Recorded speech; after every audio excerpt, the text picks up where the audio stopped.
अगली बड़ी खबर यह है कि राम मंदिर चढ़ावा चोरी मामले से जुड़ी याचिकाओं पर सोमवार को सुनवाई हुई है। सुप्रीम कोर्ट ने केंद्र सरकार उत्तर प्रदेश की सरकार को नोटिस जारी किया है। इसके अलावा सुप्रीम कोर्ट ने अयोध्या के राम मंदिर का प्रबंधन करने वाले श्री राम जन्मभूमि तीर्थ क्षेत्र ट्रस्ट को भी नोटिस जारी किया। सुप्रीम कोर्ट ने उत्तर प्रदेश सरकार की ओर से गठित एसआईटी से इस मामले की जांच से जुड़ी स्टेटस रिपोर्ट दाखिल करने का आदेश दिया है। अब इस मामले पर अगली सुनवाई 20 जुलाई को होगी। वहीं सुप्रीम कोर्ट ने आज एक और अहम मामले पर सुनवाई की है। दरअसल आज मद्रास हाईकोर्ट के उस आदेश पर सुप्रीम कोर्ट ने रोक लगाई है जिसमें तमिलनाडु में कहीं भी बकरीद या किसी अन्य दिन गाय या बछड़े के वध पर रोक लगाने का निर्देश दिया गया था। जस्टिस विक्रमनाथ और जस्टिस संदीप मेहता की बेंच ने तमिलनाडु की सरकार की ओर से दायर एसएलपी पर नोटिस जारी किया और ये अंतरिम आदेश पारित किया है।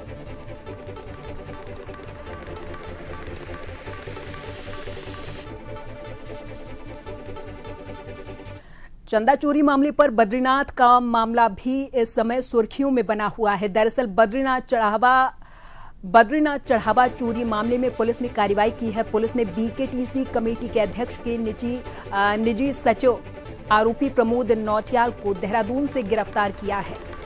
सूत्रों की माने तो देर रात की गई इस कार्रवाई के बाद आरोपी को बद्रीनाथ थाने लाया गया, जहां उससे मामले में गहन पूछताछ की जा रही है। दरअसल पुलिस की ओर से सभी आरोपियों को गिरफ्तार करने की तैयारी की गई है।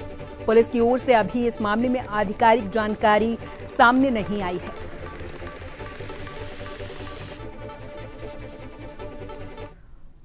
और इस पूरी खबर पर हमारे साथ देहरादून से bureau chief SN Pant ji phone line पर जुड़ गए हैं अधिक जानकारी के साथ।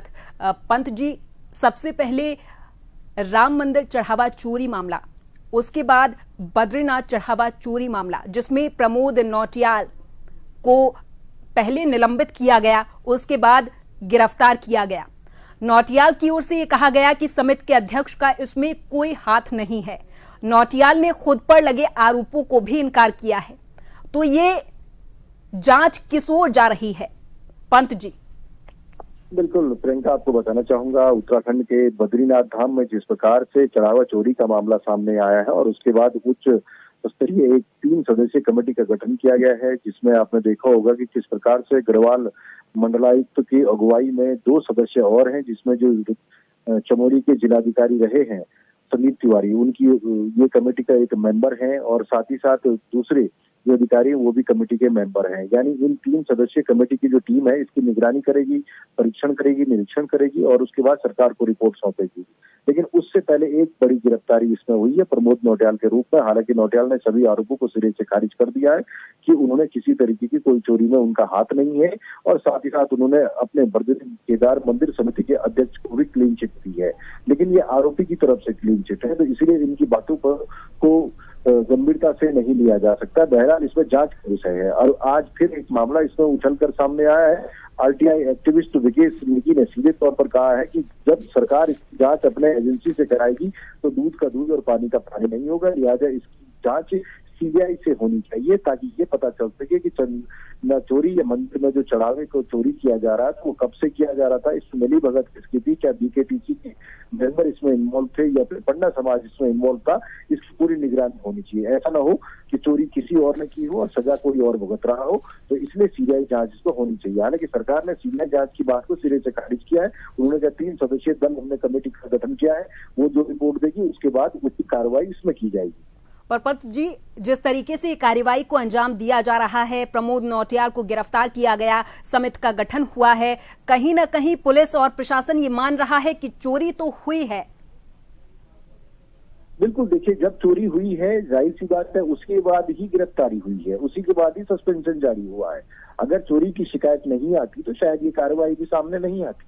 चोरी होने के बाद ही ये पूरा प्रकरण आगे बढ़ा है। और प्रथम दृष्टया मुख्यमंत्री ने जब अपने 3 सदस्यीय कमेटी का गठन किया और उच्च निर्देश अधिकारियों को दिए, उसके बाद जाकर ये गिरफ्तारी हुई है। गिरफ्तारी देहरादून से हुई है। प्रमोद नौटियाल का कोई हिला हवाली नहीं मिल रही थी, ना ही उनका मोबाइल ऑन मिल रहा था। उनके जो अधिकारी हैं उनका ये कहना था कि उन्होंने कोई छुट्टियां भी नहीं ली है, वो गैर मौजूद है अपने ड्यूटी पर, यानी किसी को कोई जानकारी नहीं। लोगों को ये भी संदेह पैदा हो रहा था वो डायरेक्ट हाईकोर्ट जाकर के बेल लेना चाहते हैं, लेकिन लिहाजा हाईकोर्ट जाने से पहले पुलिस ने उनके देहरादून आवास पर दबिश दी और वहां से उनको अरेस्ट किया गया। हालांकि उनकी माताजी का स्टेटमेंट आया है कि उनके बेटे को गलत तरीके से फंसाया जा रहा है, उनके बेटे का इससे कोई रोल नहीं है, इसमें कुछ नहीं। हालांकि प्रमोद नौटियाल का स्टेटमेंट जब कलमबद्ध बयान 164 के मजिस्ट्रेट के सामने आएंगे तो उसके बाद उसकी तस्वीर कुछ और बयान हो जाएगी।